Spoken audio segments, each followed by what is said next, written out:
सजा दो पूरा घर, लाओ सतरंगी कलर।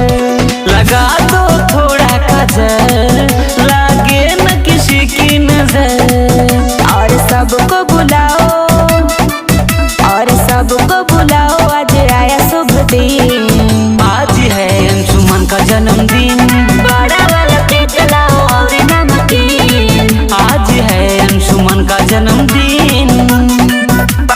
बड़ा वाला केक लाओ और नमकीन।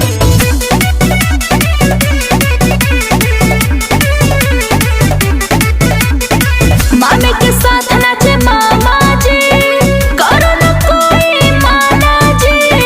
खुशी का दिन है ये भाई, मिली न मौका रोजाना जी, मिली न मौका रोजाना जी।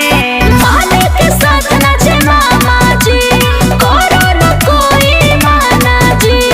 खुशी का दिन है ये भाई, मिली न मौका रोजाना जी। और सबको नचाओ, और सबको नचाओ, दिन हुआ रंगीन। आज है अंशुमन का जन्मदिन, बड़ा वाला केक लाओ और नमकीन। आज है अंशुमन का जन्मदिन। बड़ा वाला केक लाओ और नमकीन।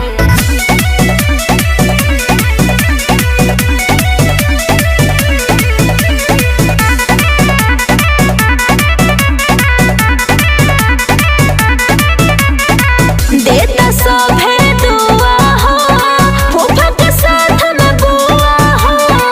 मम्मी पापा जी खुश बाड़े, बनत माल पुआ हो, बनत माल पुआ हो। देता सभे दुआ हो, फूफा के साथ में बुआ हो। मम्मी पापा जी खुश बाड़े,